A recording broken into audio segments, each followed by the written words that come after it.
जी के मैडम आपके हस्बैंड यहाँ कोई काम के खातिर भेजले बारन। का हमार पति भेजलन है? का काम कुछ करला ना का? उहे मैडम, हम सर के ऑफिस में कुछ कारपेंटर के काम भी करानी। आपके घर में कोई दरवाजा या काम बा बोलन, उहे करे खातिर हम आयल हई। ओ अच्छा, 1 मिनट रुका, हम उनके कॉल करके अभी पूछा था। नहीं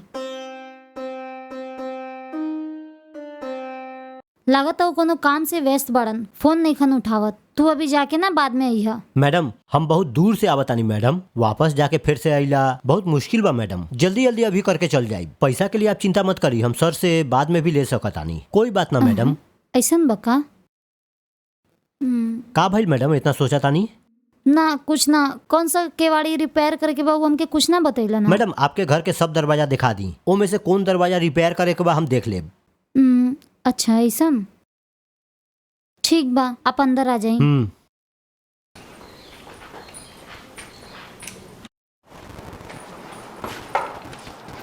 लागत है यही में प्रॉब्लम हुई।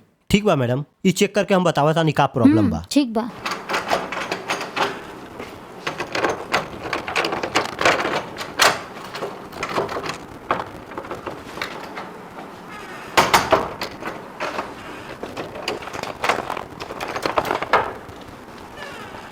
मैडम थोड़ा प्यास लागल बा, पिए खातिर तनी पानी मिली? का कहला? आइल 5 मिनट भी नहीं खे भइल, इतना ही में ताकि प्यास लग गई। ठीक बा, रुका अभी लावता नहीं।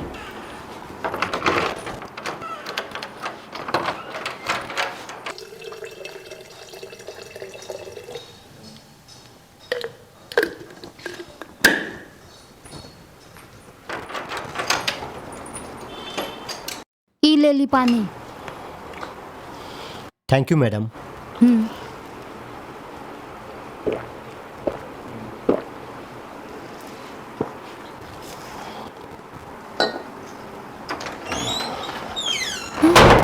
अभी दरवाजा काहे बंद कइला हा?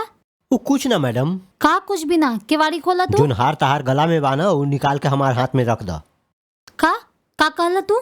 का बैल सुनाई नहीं खे देत, कुछ समझ में नहीं आवत? ई जोन गर्दन में तहार हार बाना वो निकाल के हमारे हाथ में रखे कहतानी। ना देम। का ना निकालबू? अगर तू ना निकालबू ना तो एगो सिंपल मर्डर होखी।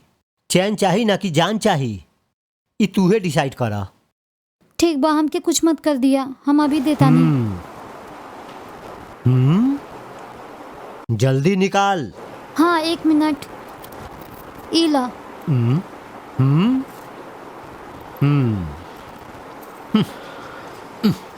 ठीक बा, अगर तू हमार बारे में चाहे तहार गर्दन के हार के बारे में तू अगर कोई के पास मुंह खोलू ना, समझ गईलू ना?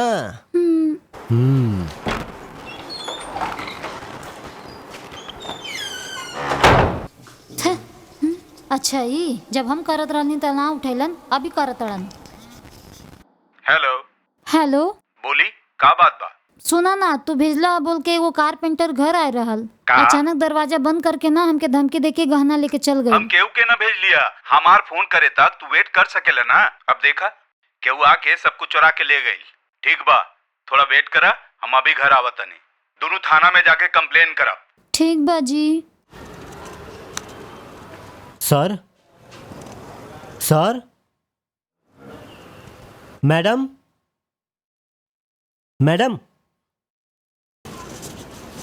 जी कौन बानी, का चाहिए आपके? मैडम हम बेल्ट बेचे खातिर आयल हई, एगो बेल्ट ले ली मैडम। जी ओकर कोई जरूरत नहीं है मैडम, ये कोनो साधारण बेल्ट नहीं है मैडम, पेट कम करे खातिर स्पेशल बनायल बेल्ट बा मैडम। जी ना, हमके एकर कोई जरूरत नहीं है, आप जाइए यहाँ से। आप ना लेम तो कोई दिक्कत नहीं है मैडम, एक बार देख तो ली। अच्छा ठीक बा, दिखा दी। ठीक बा मैडम।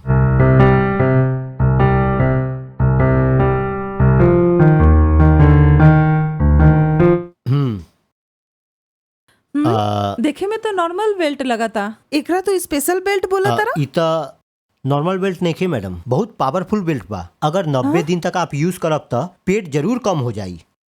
का कहनी? का बताओ तनी, सच में? हाँ मैडम, ई तो बहुत पावरफुल बेल्ट बा। अगर 90 दिन तक ई बेल्ट कमर में बांधम तो जितना भी मोटा होके, जितना भी ओकर पेट निकलल होके, ई गारंटी बा कि मोटापा कम हो जाई मैडम। इतना पावरफुल बेल्ट बा ई। अच्छा, आपके बोली पे विश्वास करना बहुत आश्चर्य की बात बा। आश्चर्य के कौन बात बा मैडम, ई बात सच बा। आप 90 दिन के लिए टेस्ट करके देख ली, अगर आपके पेट और मोटापा कम ना होखी तो हम बेल्ट वापस लेके पैसा रिटर्न कर देब। अच्छा, मनी बैक गारंटी भी बा? गारंटी बा। ई लेके 90 दिन के लिए यूज करके देखी ना, आपके पेट अंदर जाके एकदम फिट हो जाई। अच्छा ठीक बा, एकर दाम का बताइनी आप? खाली 2000 रुपया मैडम। हाँ, आप का बोला था? एकर दाम 2000 रुपया? मतलब बाहर मार्केट में 2000 रुपया बा मैडम, और अभी स्पेशल ऑफर चला था ना, वही से 2000 में 1000 रुपया कम करके आप खातिर खाली 1000 रुपया में दे सकता नहीं। ई बेल्ट लगी तो 1000 रुपया भी ज्यादा बा। उतना ज्यादा नहीं है मैडम, बहुत कम रेट बा। 90 दिन में आपके पेट कम ना होगी तो जरूर आपके पैसा वापस कर दे।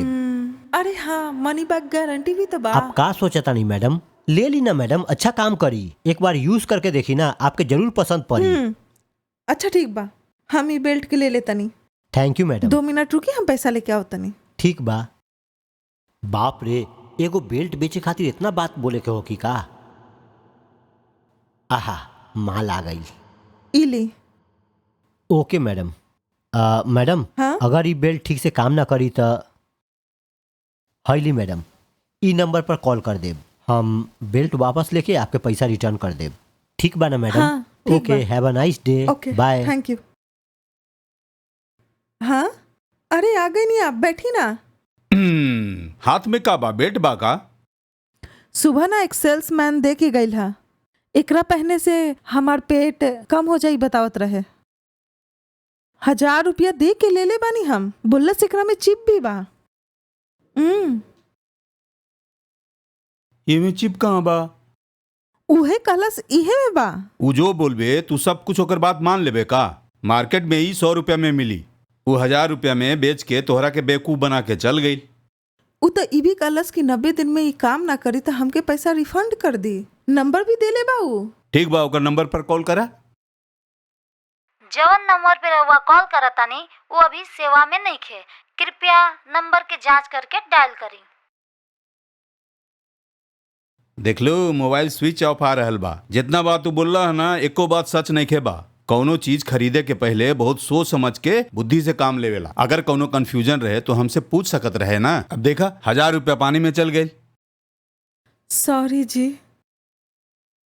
रम्या, रम्या, रम्या, रम्या, का भइल? बुखार अभी तक कम नहीं खे भइल का? ना जी। चला हॉस्पिटल चला तानी। ना जी, कोई दवाई लेम तो थोड़ा ठीक हो जाई। काल से तू ये बात कहत आरू, देखा बुखार अभी तक कम नहीं खे भइल। आज एक दिन देखा तानी। तो इंतजार कर, हम डॉक्टर के फोन करत तानी। अरे रहे ना। तारा कुछ मालूम ना, हम फोन करत तानी। हेलो डॉक्टर साहब। हाँ बोला। का बाकी हमार वाइफ के बुखार कम नहीं खे होत, का आप हमार घर आके चेक कर सकत तानी का? ठीक बा, आधा घंटा में आवत तानी। हाँ थैंक्स डॉक्टर। ठीक बा, फोन रखा तानी। ठीक बा रमिया, हम फैमिली डॉक्टर से अभी बात कर लेनी है। अभी वो आवे वाला बारन। हमार ऑफिस में एगो बहुत जरूरी मीटिंग बा, हमार गेला बहुत जरूरी बा, मना ना करे सकब, वही खातिर। ठीक बा, आप जाके आई। का भइल, हमनी के काम वाली नहीं खे अइले? आज वो छुट्टी पे बिया। ओह, ऐसन बात हम शाम के जल्दी आ जाए रमिया। ठीक बा, संभल के रहिया।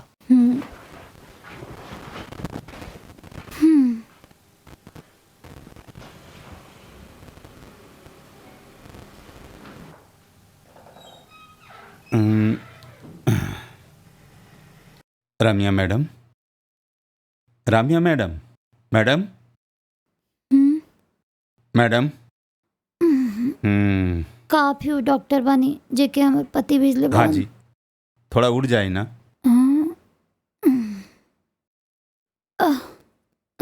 आराम से। तुहार हस्बैंड फोन के ले रहनी, बोलन तुहार तबीयत ठीक नहीं खे बा। हाँ डॉक्टर।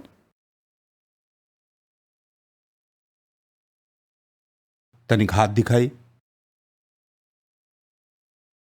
बहुत टायर्ड लगता ना।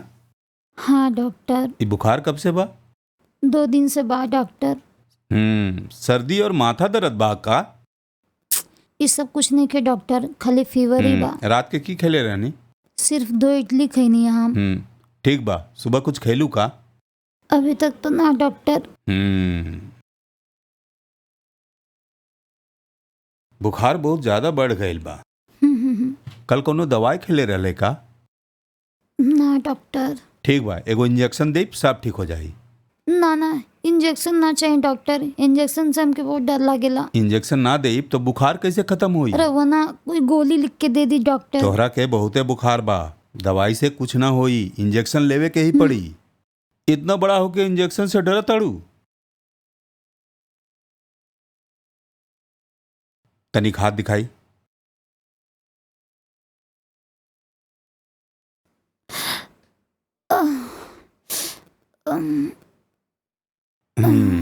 बढ़िया से रगड़ ली, बहुत जल्दी बुखार ठीक हो जाए। कुछ खा लिया? ठीक बा डॉक्टर।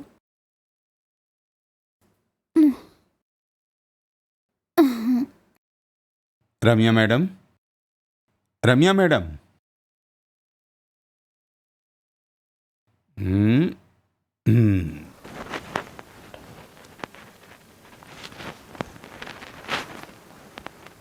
हेलो। Hello sir. हाँ बोला। जैसे आप बोले रहनी तुम्हार वाइफ के वही इंजेक्शन दे देनी है, वो मर गई नहीं सर। बहुत अच्छा। ओके, हमारे ऊपर कौनो शक नइखे भइल बा, ये खातिर हमार काम जल्दी खत्म हो गया। काम हो गई ना, निकला। सर एकर वजह से कोनो प्रॉब्लम नइखे ना हुई सर? यू डोंट वरी, हम देख लेब। सर। बोला का बा? आपसे कुछ पूछे के बा सर। पूछम तो आप बुरा नइखे ना मानी सर? का बा पूछा। सर अपन बीवी के काहे मारे खातिर बोल लो, एमे हमको कोनो लेना देना नइखे, फिर भी पूछे के इच्छा रहल। अच्छा ठीक बा, बताई। हमार पत्नी के कोई और से चक्कर रहे, वही खातिर हम प्लान करके मारे खातिर करनी है। सर आप का बोला तनी सर? तुहार बीवी के केहू साथ चक्कर रहे, ये खातिर मारे खातिर बोल लो, वो भी आपके ठीक से पता भी नहीं खे। सर अगर ऐसने बात रहनी तो डिवोर्स ले सकत रहनी ना, वो भी खुशी रहतन, आप भी खुशी रहतन। काहे के मारे खातिर बोल लू सर? अरे तू के बारे हमके सलाह देवे वाला, तू पैसा खातिर काम करता रे। काम खत्म हो गई ना, निकल वहां से, समझ ले। अच्छा बात सुने खातिर केहू तैयार नहीं खे। सर अब का भइल? ई मर्डर के वजह से हमके कौनो प्रॉब्लम नहीं खे होवे के चाहिए। अगर बाद में कौनो प्रॉब्लम हुई ना तो हम तो के औकात दिखा दें।